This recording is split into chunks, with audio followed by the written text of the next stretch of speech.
Mari bersama-sama kita bersatu di dalam doa. Bapa yang baik, Bapa yang kami kenal di dalam nama Tuhan Yesus.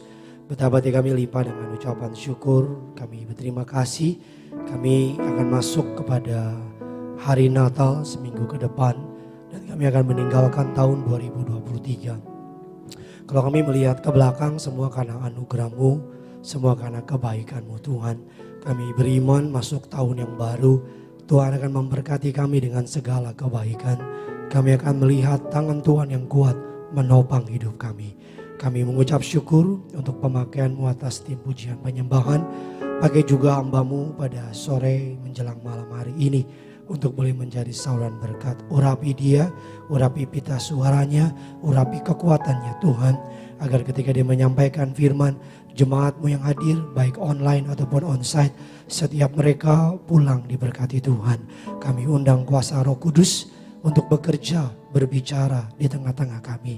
Di dalam nama Tuhan Yesus, segala kuasa kegelapan, roh iblis, roh setan, apapun namamu, Engkau tidak punya kuasa di tengah-tengah kami.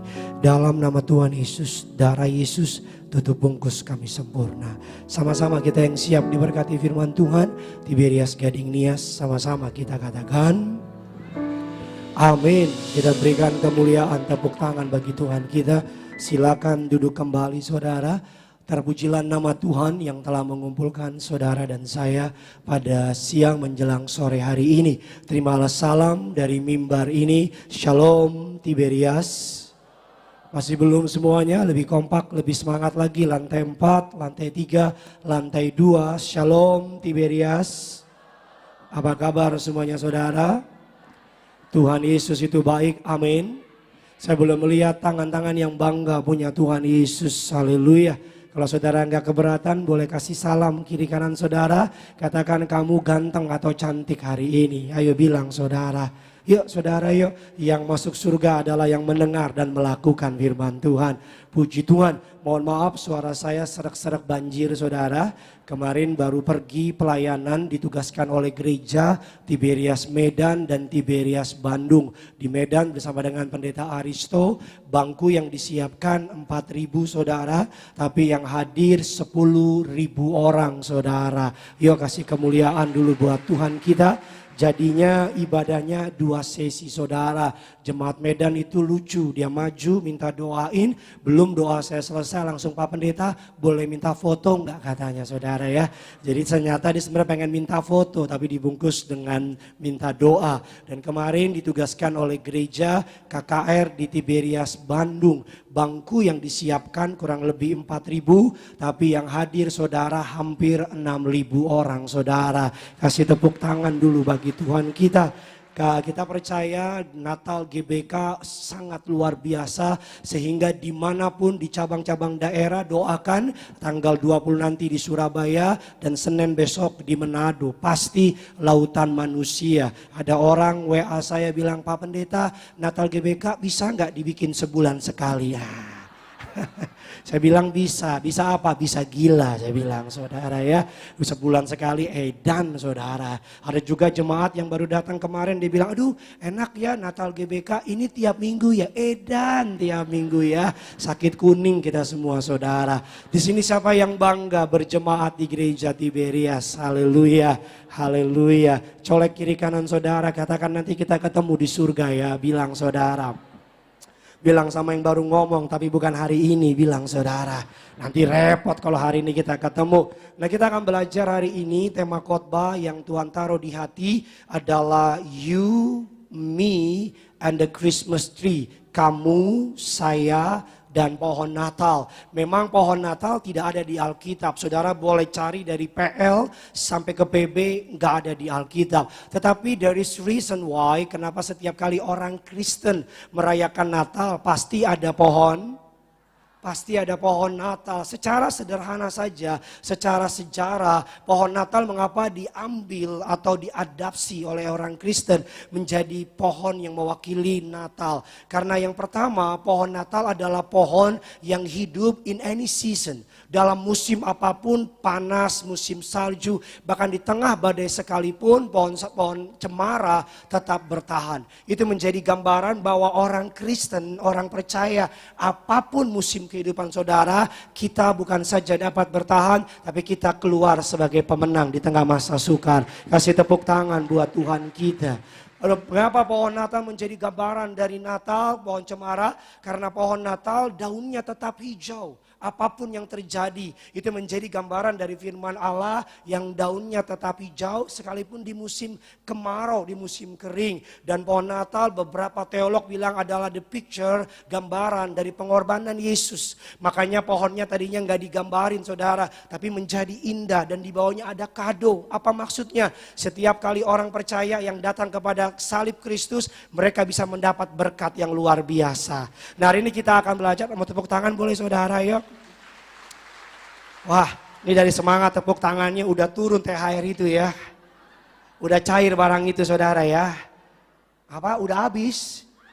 Bangri banget hidup itu. Saya berdoa THR dari surga limpah-limpah sama saudara.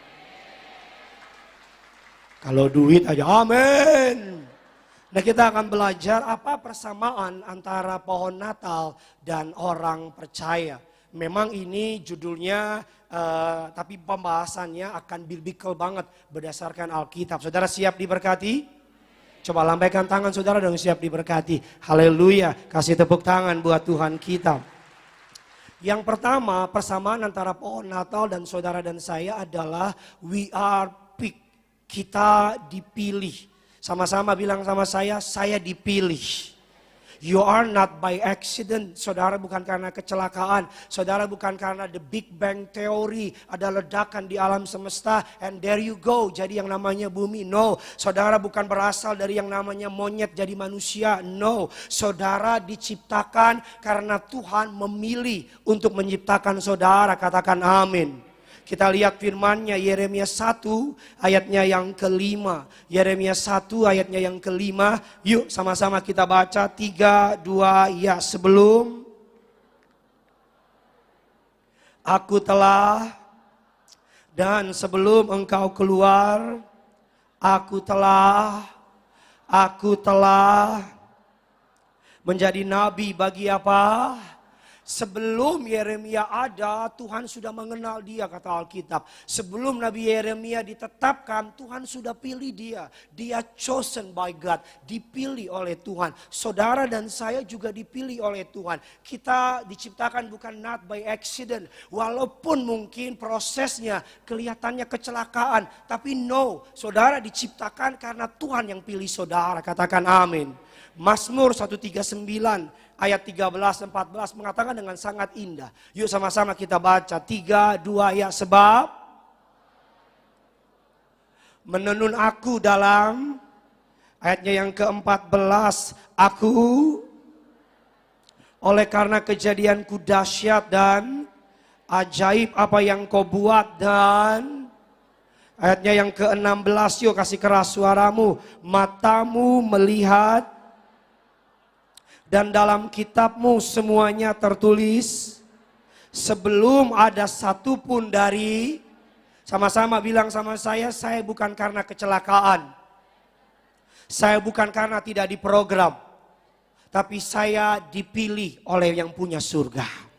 Kasih tepuk tangan buat Tuhan kita. Saya mau tanya, saudara kalau pilih pohon Natal main asal pilih aja atau pilih bye-bye? Pasti pilih bye. Baik-baik, gak mungkin main asal pilih, mana enggak, pasti pilih baik-baik. Suatu hari istri saya minta saya nemenin dia beli pohon Natal di sebuah tempat di daerah kota situ. Nama tempatnya Flora apa gitu. Dan tempat itu sangat terkenal di Jakarta, menjadi pusat yang paling lengkap pohon Natal. Long story short, untuk datang ke situ harus daftar 3-4 hari sebelumnya kalau mendekati bulan Natal. Dan saya datang, masuk ke dalam, istri saya bilangnya cuma sebentar. Tapi kita tahu wanita kalau bilang sebentar, sebelum Tuhan datang kedua kali. Jadi saya masuk udah muter. Berapa kali saya putar itu tempat. Saya takut kalau 7 kali rubuh tuh gedung. Jadi saya masuk gak ketemu. Istri saya masih muter. Saya di luar tempat kopi, nungguin dia milih pohon Natal. Lagi ngopi dia WA saya. Sayang, pilih pohon Natal yang hijau atau yang putih? Saya jawab dengan sederhana, mana yang lebih murah? Itu aja yang penting bagi kita. Dia bilang sama harganya, ya terserah kau lah. Singkat cerita, pohon Natal masuk di mobil. Janjinya cuman pohon Natal. Mulailah datang rusa-rusa, beruang-beruang, lampu-lampu, dan sebagainya. Dia belanja 3 jam lebih, 4 jam kurang lebih. Saya cuma di kasir 5 menit. Ketika bayar, malam kudus sunyi senyap. Sukacita di dunia tapi tidak sukacita di hati. Waduh, ketika sampai di mobil saya bilang sama dia, sayang lama banget sih pilih pohon Natal, kan tinggal pilih aja. Dia bilang dasar laki-laki gak ngerti tes. Memang kita laki-laki gak ngerti tes, kita ngertinya bayar. Buat apa punya tes tapi gak bisa bayar, ya.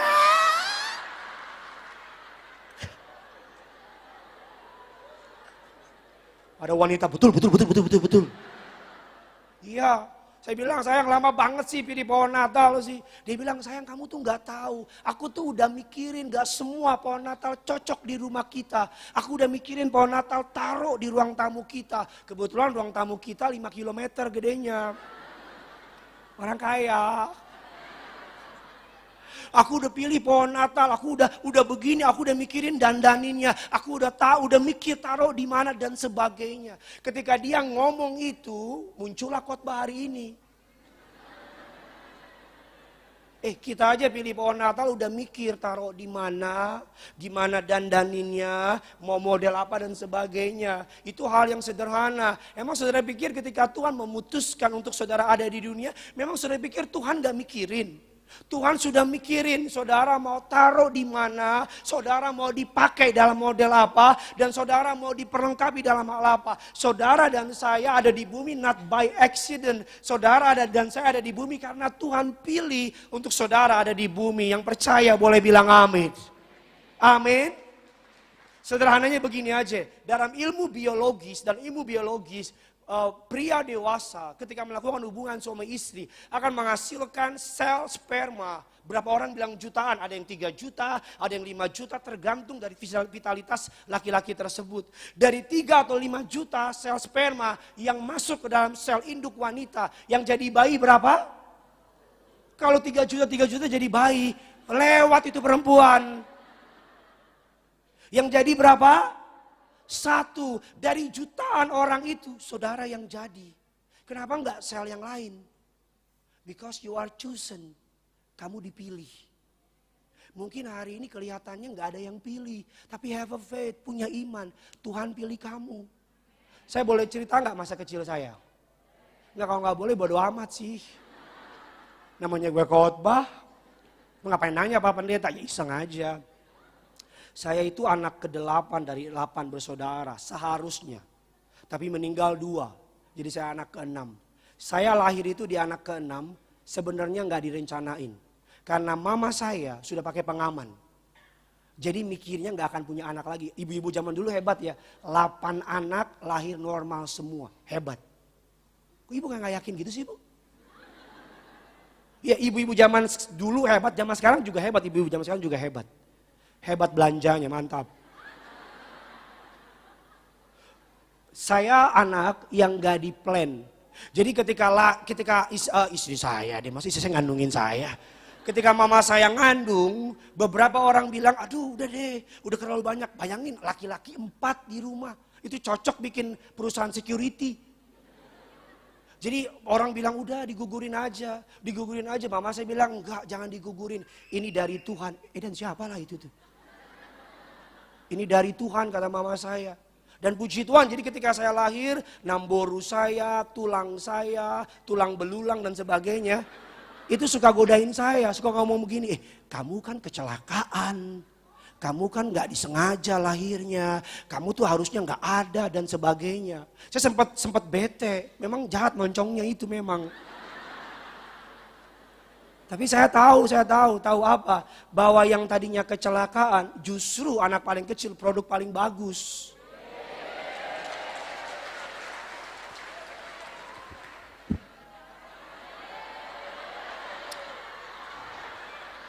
Iya, kenapa? Karena Tuhan tahu Gideon akan dipakai khotbah di Gading Nias buat saudara. Amin. Oh kalau Gideon gak ada, sepi hidupmu. Hei. Bilang kiri kanan saudara, kamu tuh dipilih. Maaf ya, selama saudara nggak ngerti kebenaran ini, maka selama itu engkau nggak akan merasa hidupmu berharga. Saudara perlu ngerti kebenaran ini, you are chosen by God. Kita dipilih saja sama guru untuk jadi ketua kelas, bangganya minta ampun. Kita dipilih aja sama perusahaan jadi manajer, bangganya minta ampun. Can you imagine? The Lord himself, Khalik langit dan bumi, Allah yang berkuasa menciptakan langit dan bumi, memilih saudara. Kalau saudara nggak ngerti kebenaran ini, maka selama-lamanya hidupmu nggak akan memiliki arti. Saya nggak pernah lupa ada seorang anak muda perempuan di balik sarap ini. God is my witness atas kesaksian saya hari ini. Ada seorang anak muda perempuan cantik, rambutnya hitam panjang, pakai baju putih. Untung di Sarbini, coba di atas pohon. Dia maju ke depan. Listen up. Ini penting banget. Dia maju ke depan, dia nangis kejar. Air mata sama ingus susah dibedain. Saya cuma gini doang. Saya tanya, kenapa dek? Dia nggak ngomong. Dia cuma kasih tangannya, ditarik tangannya. Set. Saya kira tato. Tapi ternyata bekas sayatan yang lama dan yang baru tadi malam. Dia bilang gini sama saya. Saya berkali-kali mencoba bunuh diri. Tapi nggak mati-mati. Kalau saya nggak berharga, saya sampah. Kenapa Tuhan gak izinin saya mati aja? Dan saya bilang sama dia, you are chosen by God. Kamu dipilih oleh Tuhan. Saudara dan saya lantai 3, lantai 4, lantai 2. Jemaat yang mendengar suara saya dimanapun kau berada. Apapun keadaanmu hari ini, have a faith, punya iman. Yang punya surga, pilih saudara untuk menjadi anak-anak kerajaan surga. Bilang kiri kanan saudara, Tuhan yang pilih kamu. Alkitab bilang, jikalau Allah yang memilih kita, jikalau Allah di pihak kita, siapa lawan kita? Amin saudara. Mari punya mental bahwa saudara, you are chosen by God. Kamu dipilih oleh Tuhan. Ayo kasih tepuk tangan dulu buat Tuhan kita.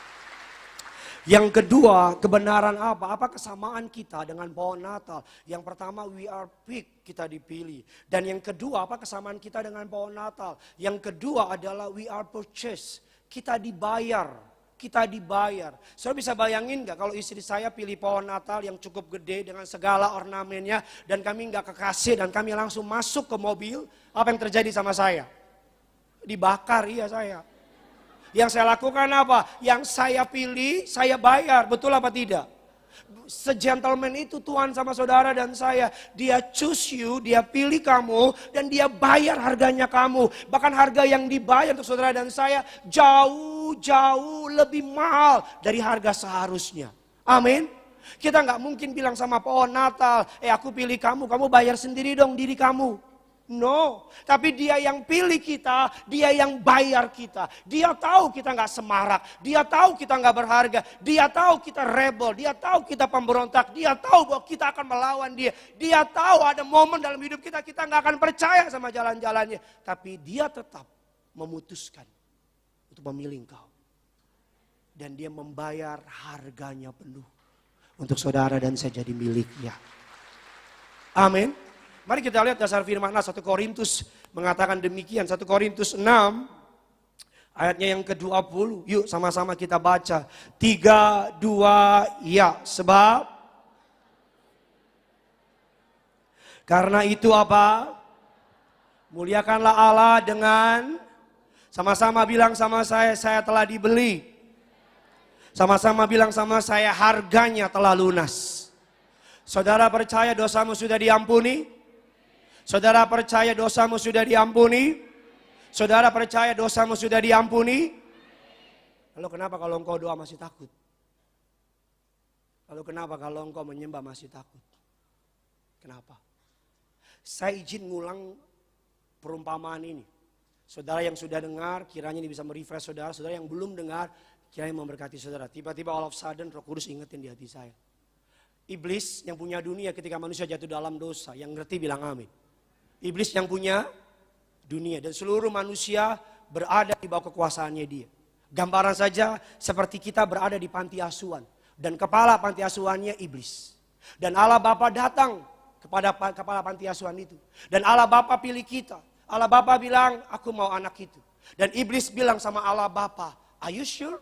Dia itu orang ngaco loh. Dia itu nggak benar. Dia itu pemberontak dan sebagainya. Semua dosa kita dibacain ke Allah Bapa. And you know what? Allah Bapa nggak bilang begini. Oh orang ngaco ya, nggak jadi nggak. Apa kata Allah Bapa? Saya mengasihi dia dengan kasih yang kekal. Dan aku memutuskan untuk memilih dia. Apa kata iblis? Oke, kalau kamu mau anak itu dengan satu syarat. Kata Allah Bapa, apa syaratnya? Kasih anakmu untuk aku. Dan sebelum kamu kasih anakmu, kamu baru tahu. Aku akan pukul anakmu. Aku akan siksa anakmu. Dan aku akan bunuh anakmu. And you know what? Apa yang Allah Bapa lakukan? Karena dia sayang sama saudara. Dia bilang apa? Karena begitu besar kasih Allah akan dunia ini. Sehingga dia mengaruniakan anaknya yang tunggal.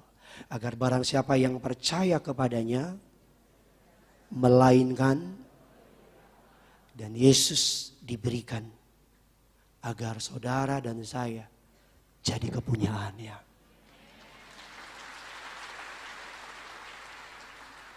Kalau kebenaran ini tidak bisa memerdekakan engkau, I don't know kebenaran yang seperti apa lagi. Saya akan minta tolong 2 orang teman saya bantu saya. Satu Dr. Zion, satu Norman. Bisa baju ke depan. Sebuah ilustrasi yang I hope saudara bisa ngerti, bisa relate. Dan saudara pulang boleh diberkati, bilang amin. Boleh maju ke depan, bisa kemari. Dr. Zion ini kepala dari klinik kecantikan, dokter kecantikan. Yang ini Norman, dia notaris, bisa di sini. Oke, ngadep ke jemaat. Anggap aja mereka berdua, saya minta tolong sama Arda, bisa kemari. Arda ini manusia. MC saudara. Bisa ke sini. Orang hebat, kita doa biar suatu hari bisa jadi hamba Tuhan, amin. Anggap aja Zion sama Norman punya utang sama Arda. Norman punya utang sama Arda, anggap aja 10 miliar. Zion punya utang sama Arda, anggap aja 20 miliar. Bilang amin dulu. Nanti kita bagi-bagi pulang ya. Utang sama dia. Utang sama siapa? Sama Arda. Dan karena saya sayang sama mereka, saya bayarin. Berapa utangnya Norman tadi? Utangnya Zion berapa? Kalau uang kok hafal ya? Dan Firman kok diam deh tadi. 10 dan saya bilang berapa utangnya? 30 total, ya udah. Tuhan bayar lebih dari itu. Saya nggak tahu harganya. Karena komoditas termahal di muka bumi ini, di seluruh alam semesta adalah blood of Jesus. Lebih mahal dari apapun juga. Dibayar, lunas, dan ada pergi. Ada pergi ke belakang dikit, lunas. Suatu hari saya pulang dari Amerika. Pergi berpergian, bawa kado buat Zion dan Norman. Because I love them. Saya sayang sama mereka. Saya bawa kado. Norman yang sadar dosanya sudah dibayar. Yang sadar diampuni. Dia tahu dia gak punya utang lagi. Dia nyambut saya, sambut saya.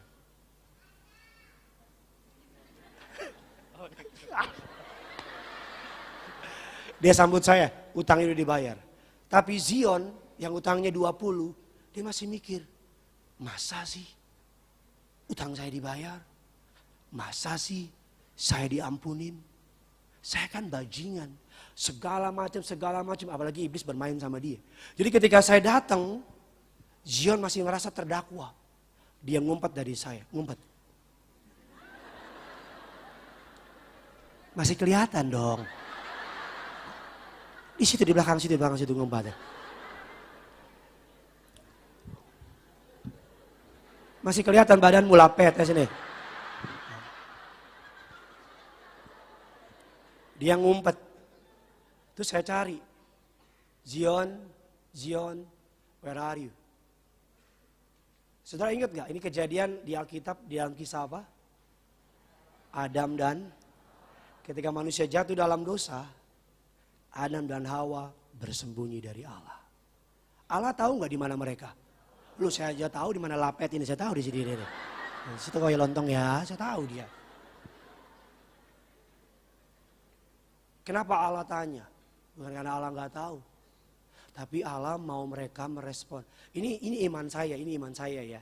Liar tapi kudus. Saya yakin kalau Adam dan Hawa hari itu datang, kneel down, minta ampun, ngakuin kesalahan dan gak salahin satu dengan yang lain. Saya yakin mungkin hari ini kita gak ada di Gading Nias. Kita mungkin lagi ngopi-ngopi di Starbucks cabang surga. Pasti gak ada pinjol dan gak ada masalah. Tapi karena mereka apa? Bersembunyi. Ya udahan. Kasih tepuk tangan dulu buat mereka dulu. Natal ini jangan bersembunyi lagi dari Tuhan. Jangan ngumpet lagi dari Tuhan. Dia datang ke dunia untuk mengampuni saudara. Dan dia datang ke dunia untuk memberikan kesempatan yang baru. Haleluya, kasih tepuk tangan. Yang ketiga, yang terakhir, ini kesukaan saya. Sambil saya undang penjual lapet bisa bantu saya. Tadi di BCP ada jemaat kasih saya bungkusan. Pak. Saya bilang apa ini? Lapet, Pak. It's okay. Yang ketiga, yang terakhir, apa kesamaan kita dengan pohon Natal? Yang pertama, we are picked, kita dipilih.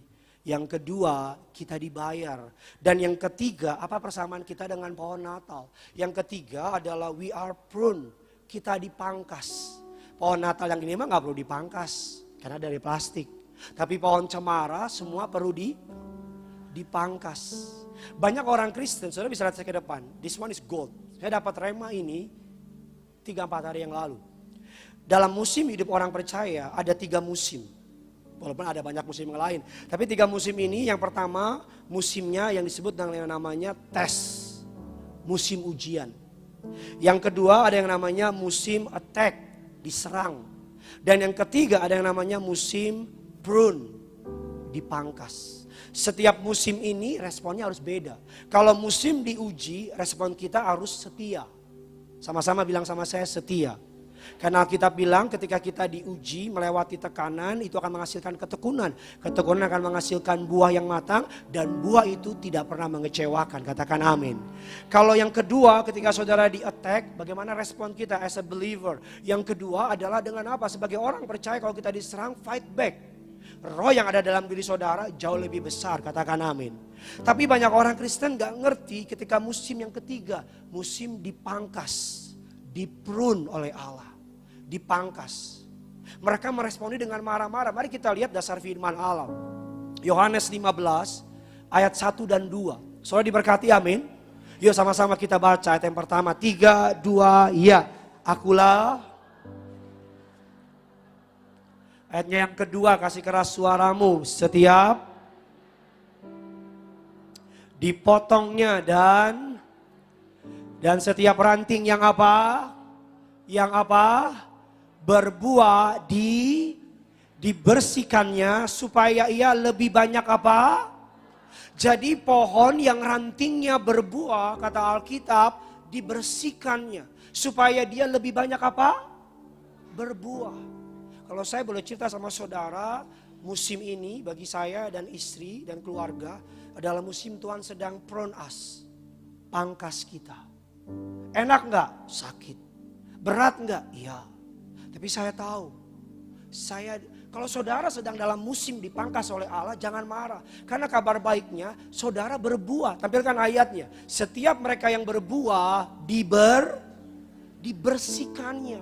Jadi ketika saudara berada dalam musim Allah sedang pangkas saudara, saudara respon pertama adalah harus mengucap. Karena di mata Allah, saudara berbuah. Dan Allah bersihin saudara, supaya saudara berbuah lebih banyak lagi.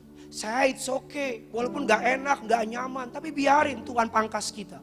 Karena ketika Tuhan pangkas Gideon di 2023, saya percaya dengan tujuan saya dipangkas hari ini, dibersihkan hari ini, agar nanti 2024 saya berbuah lebih banyak lagi bagi kemuliaan nama Tuhan. For the glory of God, untuk nama Tuhan ditinggikan. Jadi kalau saudara hari ini berada dalam musim Allah sedang pangkas saudara, jangan marah. Jangan kecewa. Kenapa Tuhan pangkas kita? Yang pertama, karena Tuhan melihat ada yang mati di situ. Kalau dahan yang mati Allah pasti potong. Karena kenapa? Mungkin Tuhan lihat kita, rohani kita mulai mati dan Allah mulai potong. Cara Allah memangkas kita seringkali dengan yang namanya tekanan, seringkali dengan yang namanya masalah, seringkali dengan yang namanya orang lain. Gunting yang dipakai Tuhan untuk memangkas kita seringkali namanya orang tua, seringkali namanya sahabat, seringkali namanya teman pelayanan, seringkali namanya teman pekerjaan, you name it, you name it. Tapi kalau Tuhan yang pangkas saudara, jangan marah, biarin Tuhan melakukan apa yang menjadi haknya, katakan amin. Kenapa Tuhan pangkas kita? Yang pertama karena ada yang mati. Kenapa Tuhan pangkas kita? Karena ada infeksi di sana. Tuhan lihat pergaulan kita nggak baik. Tuhan lihat pertemanan kita nggak baik. Dan Tuhan lihat kita mulai terinfeksi dengan dunia.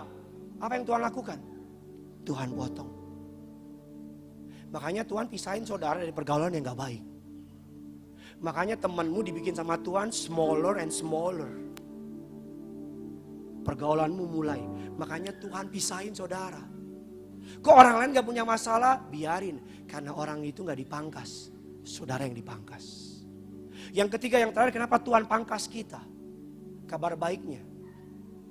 Karena kalau gak dipangkas, pertumbuhan iman kita akan terhalang. Jadi bonsai. Makanya Tuhan pangkas. Memang ketika dipangkas mungkin kita teriak, sakit Tuhan, enggak kuat Tuhan, enggak nyaman Tuhan. But it's okay. Tuhan lihat dari jauh. Kalau di situ terus gini-gini doang dia. Kalau di kantor itu terus enggak kemana-mana dia. Aku pangkas.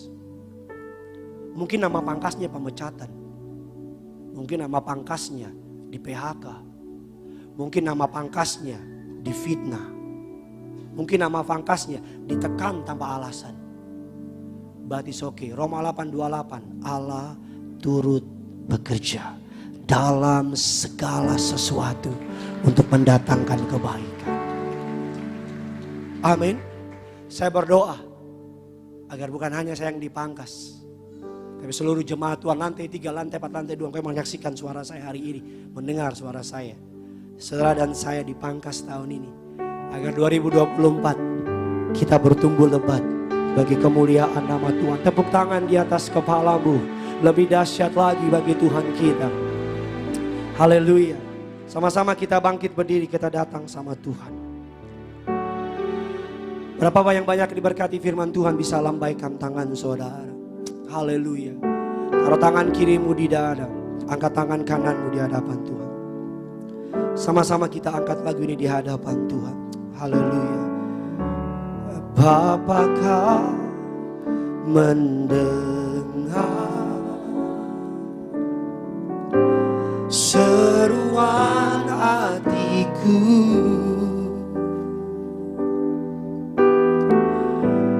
tak pernah kau lepaskan dari kasih-Mu.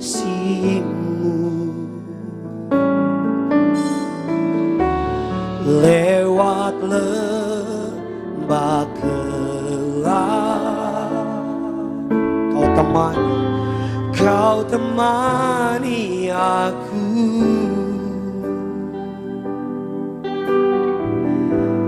Roh-Mu bekerja selalu untuk kebaikanku, mengalir kuasa dari tempat maha tinggi. Bapa kekal mulia, Kau hadir di sini, memulihkan hati, menyembuhkan yang terluka. Ku kan tenang bersama-Mu, Bapa. Lewati lembah tenang Tuhan, sama-sama kita angkat lagi. Lewat lembah gelap, Kau temani aku.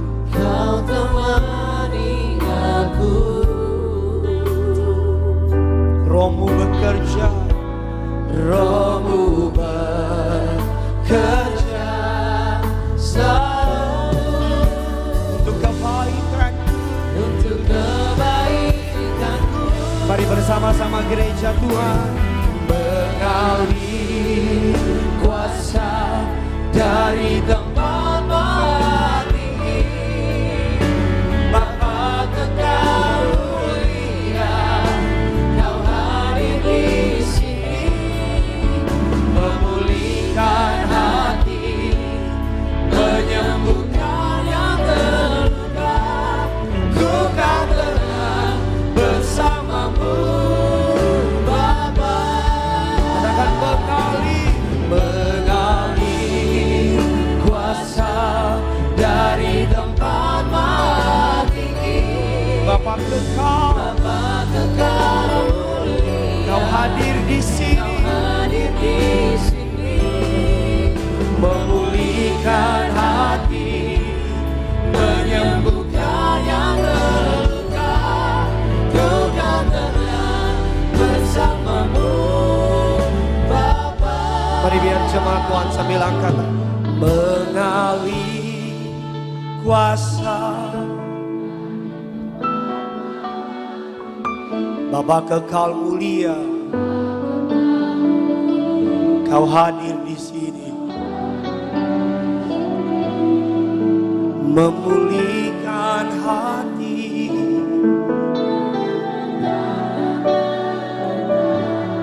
ku kan tenang bersamamu. Kalau engkau enggak keberatan, sambil angkat tanganmu dua-dua. Mengalir